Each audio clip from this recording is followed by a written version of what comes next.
च सुरेन्द्रे च कौशिके पाद संस्पृशि निर्विशेष मनस्काय श्री वीरस्वामिने नमः।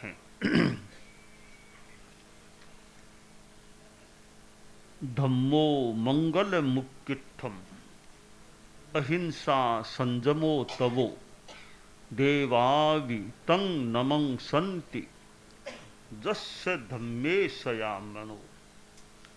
अरहत वाङ्मय का यह काफी प्रसिद्ध श्लोक है। अहिंसा की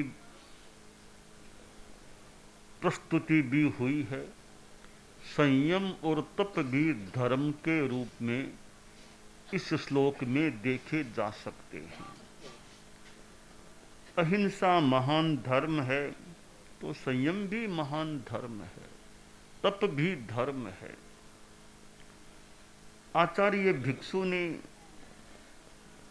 धर्म जो दया के रूप में है उसका कुछ विश्लेषण किया है। दया क्या है?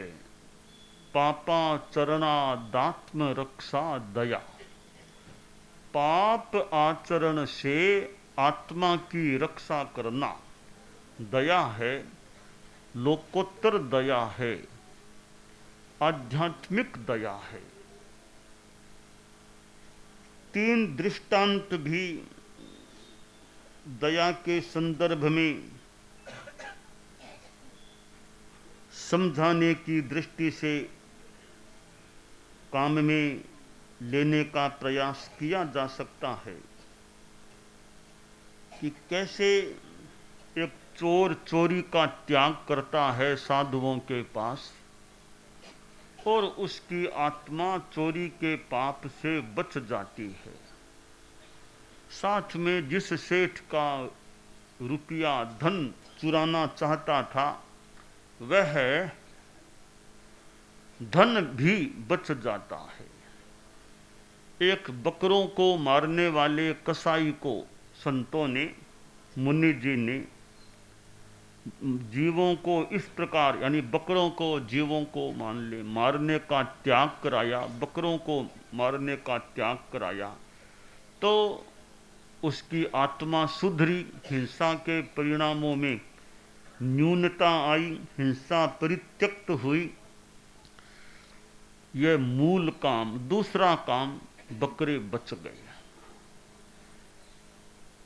यहां हम दया की दृष्टि से ध्यान दें। साधुओं ने प्रयास किया है वह आत्म कल्याण के लिए किया, इस बात को हम मान करके चले तो चोरों की आत्मा सुधरी, यह लोकोत्तर दया का काम हो गया।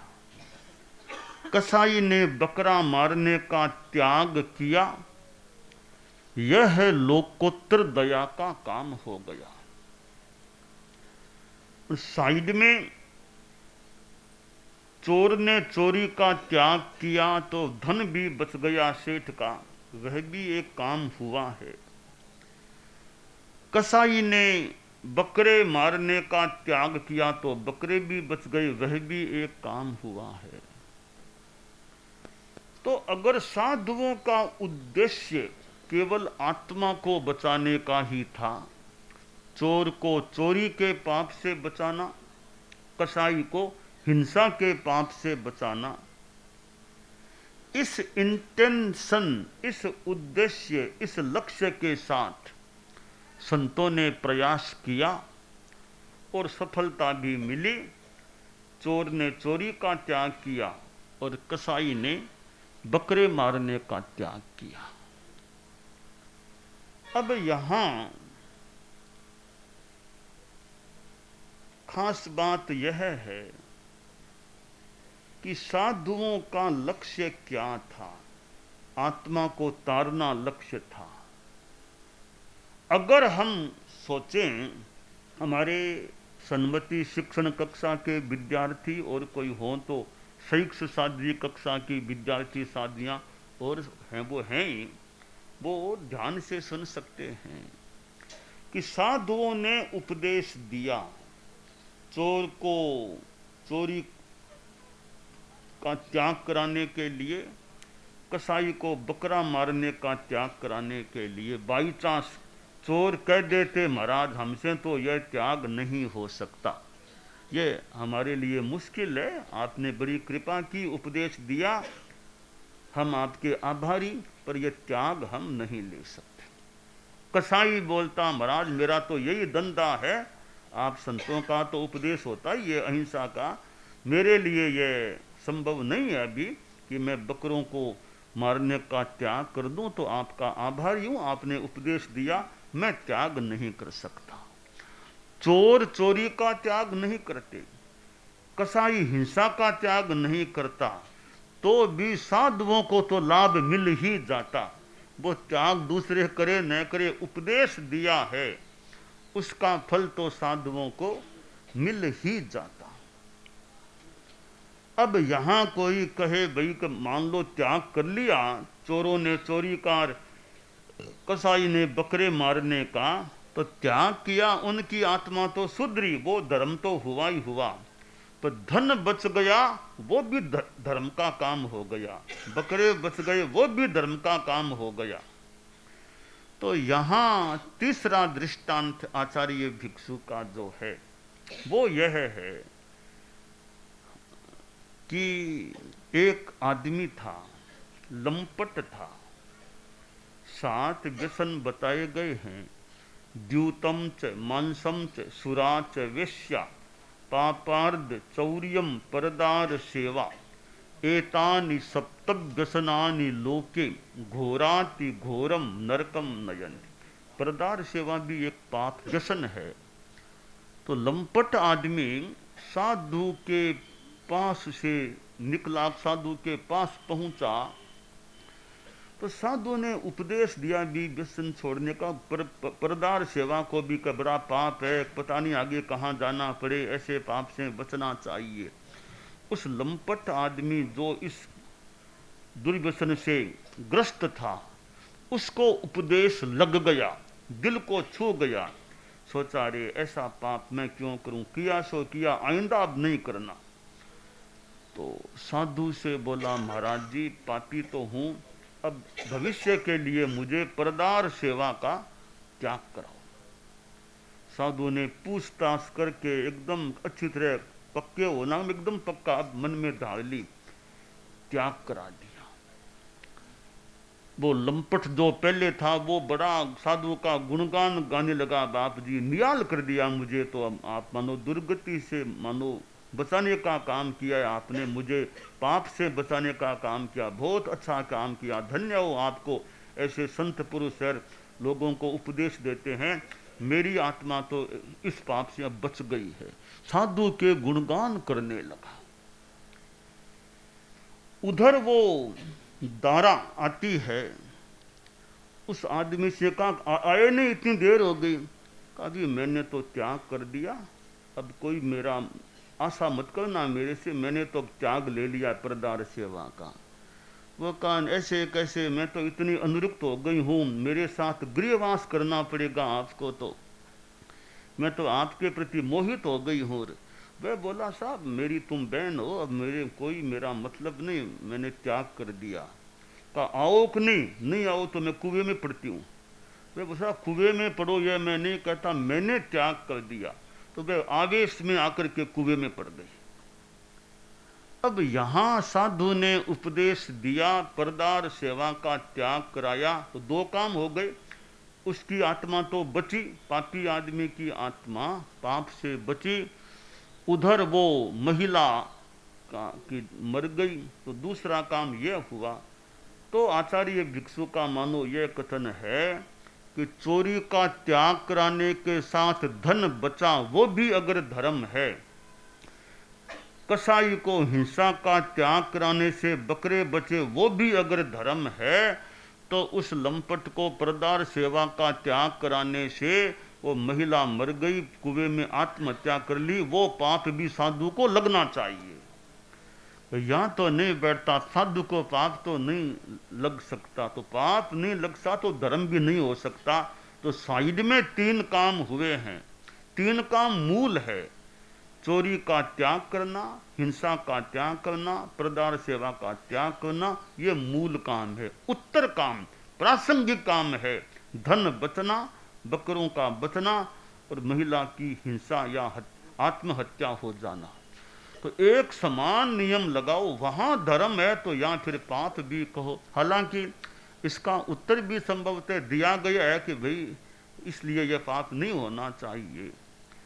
यहां यह जो दया का विषय है, इसमें कि साधु उपदेष्टा है तो धन बचे, वो तो परिग्रह की बात हो गई, तो साधु परिग्रह के काम में क्यों जाए।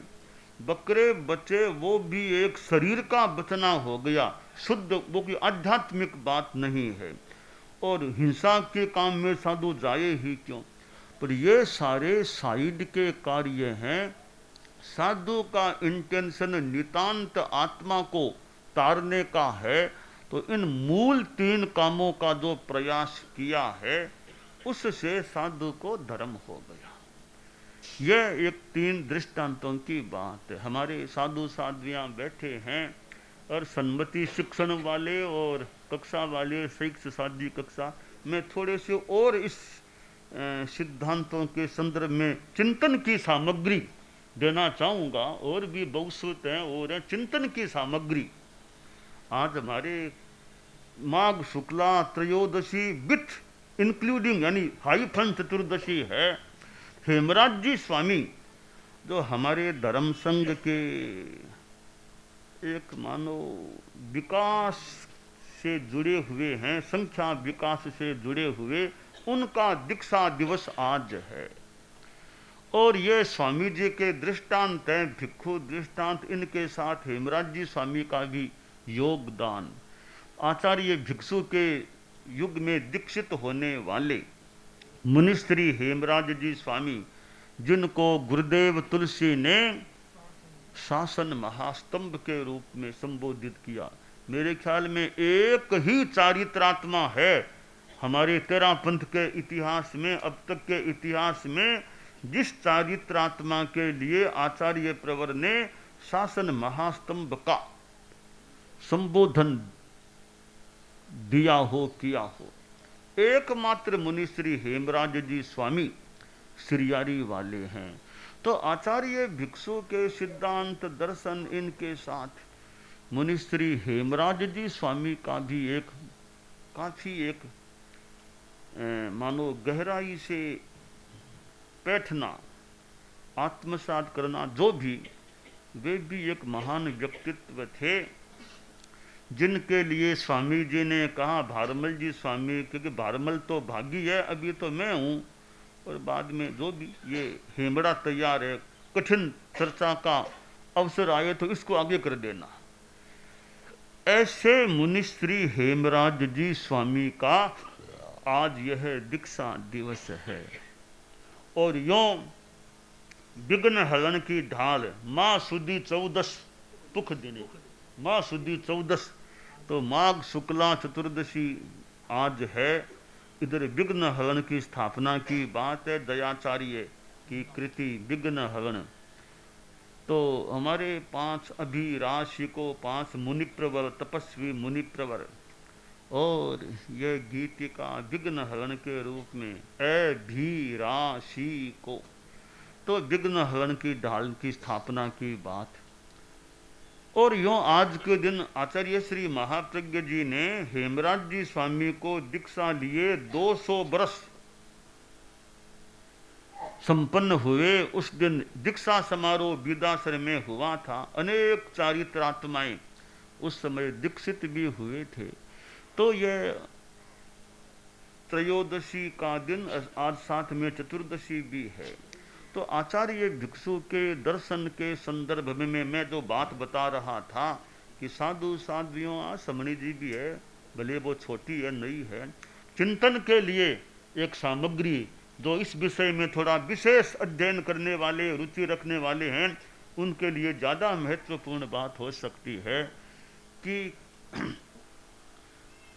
जैसे संतों ने 3 को उपदेश दिया, चोर को, कसाई को, प्रदार सेवक को, हम कल्पना करें एक कोई श्रावक है, श्रावक साधु नहीं, वो श्रावक है।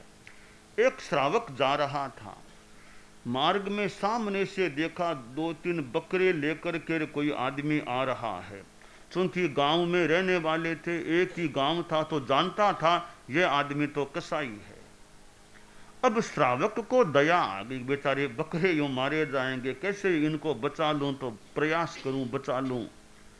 अब बचाऊं कैसे, बचाने का तरीका क्या हो। उसके दिमाग में 2 तरीके आए बकरों को बचाने के, कि या तो कुछ रुपये इस कसाई को दे दूं, भी बकरे मुझे तुम बेच दो, मुझे बेच दो, मैं इनको पाल लूंगा और ये मरने से बच जाएंगे, तो रुपये दे दूं तो ये बकरे बच जाएं। दूसरा उपाय, इसको समझा कर त्याग करा दूं बकरे मारने का, कम से कम 1 साल मत मारना, इतना भी त्याग करा दूं तो ये बकरे बच जाएंगे। अब मैं कौन सा उपाय काम लूं। सोचा मैं बकरे खरीद लूंगा तो पैसे इसको दे दूंगा, ये बकरे तो मुझे बेच देगा, आशा है ये और कहीं से नए बकरे खरीदेगा और उनको मारेगा, तो मेरा तो पूरा काम बना नहीं, ये तो बच जाएंगे, मैं खरीद लूंगा, मैं पालूंगा, मैं इसको रुपये दूंगा, ये तो कसाई है, और कहीं से बकरे दूसरे खरीदेगा और उनको मारेगा, तो बकरे मारने का काम, ये तो बच जाएंगे, आशा है, दूसरे मरेंगे। तो रुपया रुपया की बात छोड़ के इससे वार्तालाप करूं, इसको त्याग कराऊं। सोचा मैं त्याग कर लेगा तो इसकी आत्मा भी सुधरेगी, मेरी जो एक भावना है बकरे बचे वो काम भी हो जाएगा। तो उसने कसाई से बात की कि भैया बकरों को तुम मारते हो, मुझे दया आ रही है, बकरे बेचारे मरेंगे, तो मैं चाहता हूँ बकरे बचे, मरे नहीं, तुम्हारे हाथों से मरे नहीं, बेचारे शांति से जिए, इनको इस प्रकार मौत के घाट न उतारा जाए। तो तुम एक काम करो, ये तो पाप भी है ना, पाप है, तुम बकरे मारने का त्याग करो। जानकार श्रावक था, नरक गति आदि की बातें बताई, तो कसाई ने बकरे मारने का जिंदगी भर के लिए त्याग कर दिया। अब मैं साधु साधियों समझी ये बताना चाहता हूँ, वो श्रावक था, वो तो कोई साधु तो था नहीं, वो तो सांसारिक आदमी था, उसके मन में दोनों इंटेंशन हो गए कि कसाई की आत्मा भी सुधरे, बकरे भी बचे, दोनों उद्देश्य थे। दोनों उद्देश्यों से उसने बात करके कसाई को वो बकरे मारने का जिंदगी भर का त्याग करा दिया। यहाँ प्रश्न है, उस कसाई को धर्म हुआ क्या हुआ, अधर्म साथ में हुआ, मिश्र हुआ क्या हुआ, ये चिंतन उत्तर की बात है। उसको शुद्ध धर्म हुआ, शुद्ध पाप हुआ, या धर्म अधर्म या जो भी दोनों मिश्र रूप में हो गया, यह एक चिंतन की सामग्री दी जा रही है। दूसरी चिंतन की सामग्री और दे रहा हूं। एक आदमी था, घर में बैठा था, गर्मी का समय था, जेठ का महीना, सुबह उठा, सूरज उग गया, प्यास लगी हुई थी, सोचा थोड़ी शिकंजी बना के पी लूं तो अच्छा लगेगा, स्वाद भी आ जाएगा और प्यास बुझेगी। उसके पास नींबू लाए हुए थे, 2-1 नींबुओं को निचोड़ करके थोड़ी चीनी मिला करके, कच्चे पानी में चीनी मिलाई, नींबू रस, एक बड़ी गिलास जितना वो शिकंजी तैयार कर ली।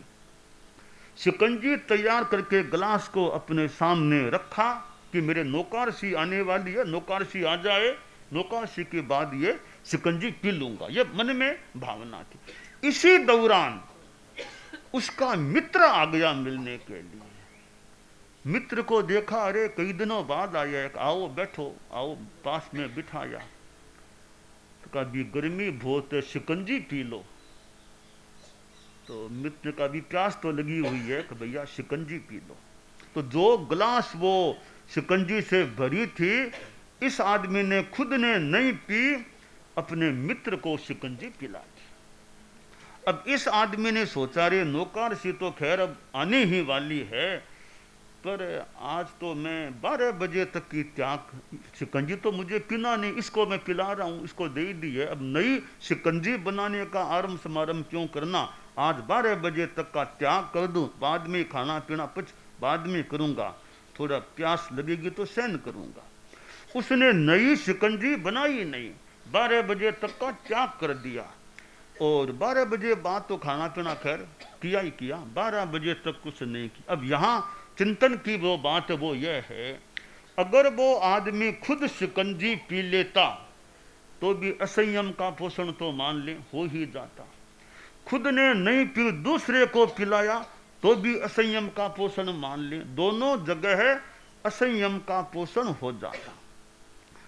अब उसने वो अगर खुद पी लेता तो असंयम का पोषण तो है ही है, और साथ में बाद में फिर वो खाना भी खाता जब भी टाइम होता, तो खुद ने पीता तो भी असंयम का पोषण, दूसरे को गृहस्थ को पिलाया तो भी असंयम का पोषण। अब यहाँ प्रश्न है, अगर वह खुद पीता तो वो ज्यादा पाप का भागी बनता, या दूसरे को पिला दिया, खुद ने 12 बजे तक का त्याग कर दिया, इसमें कम पाप लगा, कुछ धर्म हुआ। धर्म पाप की दृष्टि से वो खुद पीता तो ज्यादा लाभ में रहता आत्मा की दृष्टि से, या खुद ने नहीं पी के दूसरे को पिला दिया और खुद ने फिर त्याग कर दिया तो उसको पाप कम लगा, कुछ धर्म हुआ। इस बारे में क्या उत्तर हो सकता है, यह भी मैं वो हमारे सन्मति शिक्षण वाले भी हैं, बहुश्रुत के हैं ही, और भी शैक्ष शिक्षा वाली साधियाँ भी, इसका क्या उत्तर हो सकता है, यह भी एक चिंतन की सामग्री दी जा रही है। आचार्य भिक्षु जन्म 3 शताब्दी वर्ष भिक्षु चेतना वर्ष का 3रा चरण है, और ये 3 दृष्टांत विषय के रूप में रखे गए हैं। तो मैं भी कुछ ये चिंतन की सामग्री भी इन दृष्टांतों से थोड़ी बहुत जुड़ी हुई बात हो सकती है कि कैसे इन मेरे दो विषय मैंने रखे हैं उनका उत्तर क्या होना चाहिए। तो कोई भी बहुश्रुत या विद्यार्थी हमें लिखित में या मौखिक में जैसे भी अनुकूलता बैठे, जब मौका लगे, इच्छा हो तो हमें इनका भी उत्तर दे सकते हैं। तो यह 3रा चरण है जो आज मानव संपन्न हो सकेगा। आगे 4था चरण आगे आने की बात है। तो आज हम ये 3रे चरण की बात को हम एक बार यहाँ स्टॉप करते हैं।